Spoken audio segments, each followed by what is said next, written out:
Welcome back. Imagine teaching birds not only how to fly, but how to fly south over hundreds of miles. That's the work of one Canadian organization immortalized in a popular film. They made it their goal to save the whooping crane. Reporter Jesse Baines has more. Hey! It's called imprinting. Amy was the first thing. It's been nearly 20 years since the release of the hit movie Fly Away Home, a tale of a father and daughter team who took a flock of Canada geese to migrate with a small, lightweight aircraft called an ultralight.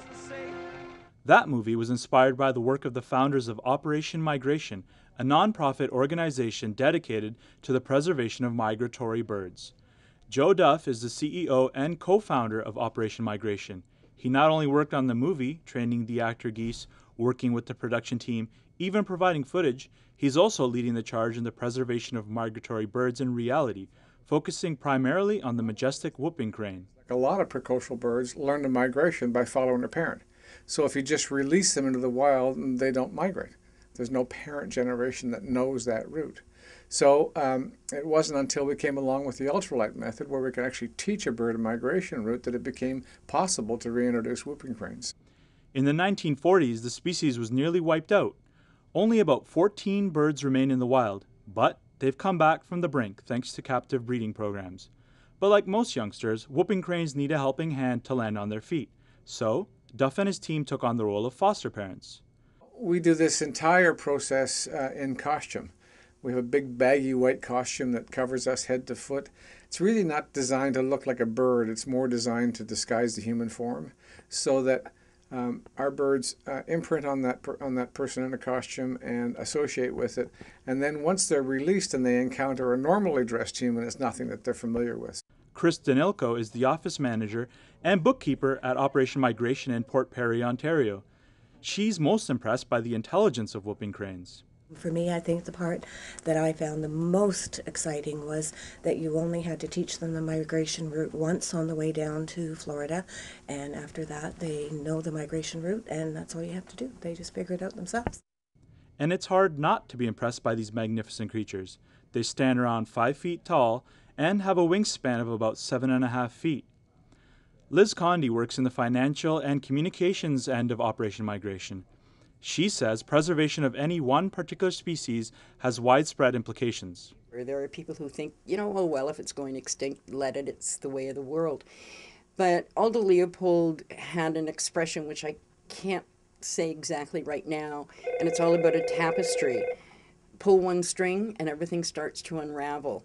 And in nature, everything is connected to everything. All creatures are reliant and dependent. The next batch of chicks are expected to hatch later this spring, and once they're ready, parts of their Great Migration of Florida can be seen via webcam at operationmigration.org. Jesse Baines, Humber News. So Stephen, you produced that report. What did you think when you went down there? Well, Katie, it was really interesting to learn how much work and effort Operation Migration has done to save these endangered birds. They're really passionate about the work they do, so I give them a lot of respect for that. Moving now from the skies to the ground, nothing compares to the taste of your own homegrown fruits and veggies. But in a city dense with high-rises, where do you grow? One Scarborough resident mobilized his neighbors to get down and dirty. Laura Booth has the story. John Dolweird is the chair of the Scarborough Village Community Garden. He's a dedicated organizer and avid gardener. Dolweird has brought together neighbors in the Kingston and Markham Road area to grow their own food on a plot of land donated by the city. Where in the city can you actually grow your own vegetables if you don't have a backyard? So the people who participate in the garden are mostly people who live in apartment buildings. It's a fairly high density neighborhood. Mary Rufael works with Food Share, an organization that promotes food security in Toronto. She says access to fresh, affordable food in the city is an issue. But certain areas, especially around high-rises or areas that tend to have more low-income people or people who are on a low income,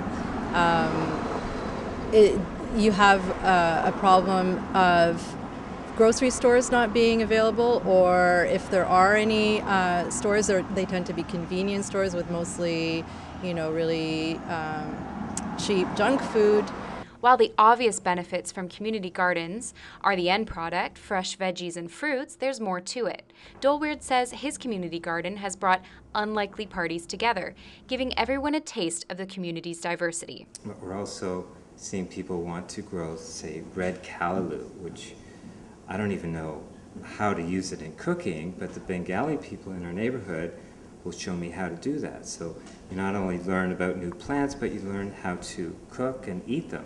Doleweird says the sunny side of the garden is the chance for people to get outside and do something. It's fun to get your fingers dirty and get working in the soil, and they don't have that opportunity in the cities too much. In about a week's time, community gardens like the one John Doleweird runs in Scarborough will break ground. It's only with the committed participation of strong community leaders like John that a city of high-rises and building complexes gets a chance to produce its own fresh fruit and vegetables. Laura Booth, Humber News. Inspired by the Scarborough Garden? Want to start your own? FoodShare recommends meeting with your neighbors to see if they're up for it. If the interest is there, find community support from sponsors and your local counselor. And there's no better time than the present. The growing season has just begun. The Teenage Mutant Ninja Turtles may have been able to live in the sewers of New York City, but that was a cartoon and not the real world. Our freshwater turtles need help to thrive. Helen Surgener has more. The Kawartha Turtle Trauma Center is a full-service facility today, but it started from some pretty humble roots 11 years ago. My son was nine years old at the time, and his comment to me was, "Mom, one day I want my grandchildren to see a turtle basking on a log." Dr. Christy Hiltz is a Peterborough veterinarian. She founded the charity with the guidance of her own young children who were upset when vandals tore down the homemade turtle crossing sign they had planted in front of their daycare. So you see the change, that shift from maybe not taking things very seriously to suddenly recognizing that, you know what, this actually is really important. Hiltz is still an avid turtle advocate, but after some tough startup years, she handed over the reins to Dr. Sue Carstairs. As the current executive and medical director, Carstairs sees the effects of increasingly hostile turtle habitats. 8 species of turtle make their homes in Ontario's wetlands, from the common painted and snapping turtles to the rarer Blandings turtle. But those wetlands are being shredded by development, agriculture, and high-speed motorways that slow-moving turtles have to cross. Between the months of May and June, many pregnant turtles travel from the safety of the water to roadsides, looking for a place to nest. But that's where they face hungry predators and inclement weather. Now, chances are slim that an egg will actually hatch and the baby turtle inside will survive to an age when it can reproduce. That's why the staff at the Kawartha Turtle Trauma Center are giving some of the eggs a head start. The Head Start initiative incubates the eggs indoors where hatchlings grow up until they're bigger and can face the elements. We're also doing some post-release studies of ones that we've overwintered for 2 years, Blandings turtles that are a bit bigger, and we're tracking them with the radio transmitter just to see where they're hanging out, what they're doing, are they surviving, are they doing what they're supposed to be doing. So we're learning a lot too about the habitat selection of these youngsters. But while the clinic plays nursery to 400 plus eggs, space is at a premium. And on the main floor, Kate Sienna juggles volunteer coordination, public outreach, and charity development. Sienna says she's seen their growing network of turtle taxi volunteers shuttle in the wounded from as far away as Manitoulin Island.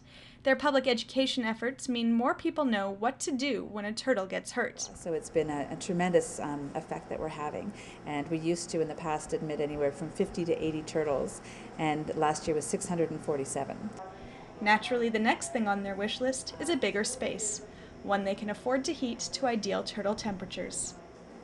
With about 200 turtles spending the winter here, it's hard to imagine the busy season is yet to come. Dr. Carstairs says she expects about 1,000 to pass through in the year.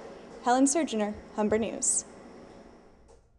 While turtles may be cute, they don't make the best pets. They need very large enclosures and carry salmonella, and they live for a very long time. That's true, and if you can't take care of your pet turtle, don't release it into the wild. Invasive species can have a devastating effect on the ecosystem. When we come back, the beauty of nature in the Arboretum gives kids a welcome break. Also, I'm Kelly Snyder. How can sharing this hammer help the environment? I'll have that answer for you.